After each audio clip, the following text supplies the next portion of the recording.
Zacharias Cabrera's home might be modest, but he calls it his castle. We're probably going to have to leave.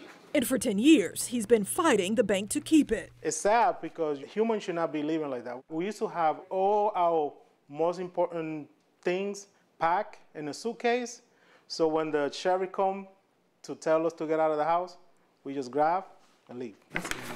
Cabrera says his financial trouble started in 2008 when his mom was diagnosed with terminal cancer and he had to miss work to visit her. My mom took care of me when I was a child. It was my time to take care of my mom. Cabrera says the bank tried to foreclose on his home after refusing to give him a loan modification plan.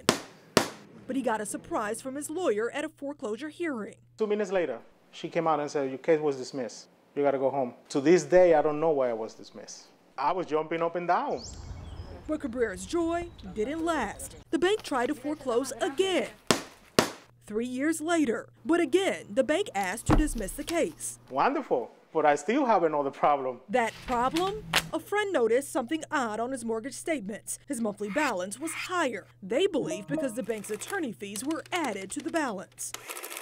She would keep telling me, listen, they're charging you for things that they're not allowed to charge you. They haven't won anything. Cabrera is facing a third foreclosure and is countersuing for those attorney fees he says were added to his loan amount. He's leading a class action effort for what his attorney calls illegal fees.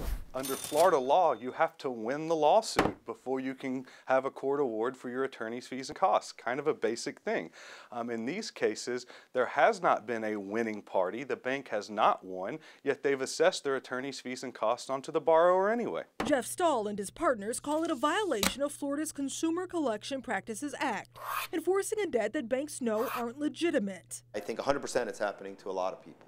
Attorney John Herskowitz says a similar thing happened to his 89-year-old client Maria Gonzalez. It was insult to injury with her. The bank tried to foreclose on Gonzalez twice, once accusing her of not living in the only place she's called home for years.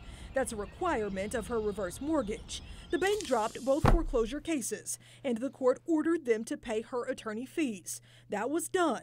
But then those fees were added to her mortgage, according to her attorney. An institution taking advantage of an elderly citizen. Gonzalez says she doesn't have anything but her home.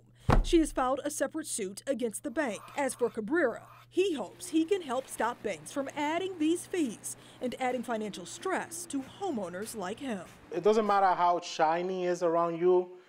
Everybody got a little piece of sunshine. That cloud stays on you. The attorneys say if you had a foreclosure action that was dismissed by the bank, but then start getting fees with names like corporate advances, it may be happening to you too. The banks involved in these two cases either wouldn't comment on pending litigation or denied that they tried to collect wrongfully assessed attorney fees. Sasha Jones, NBC6 responds.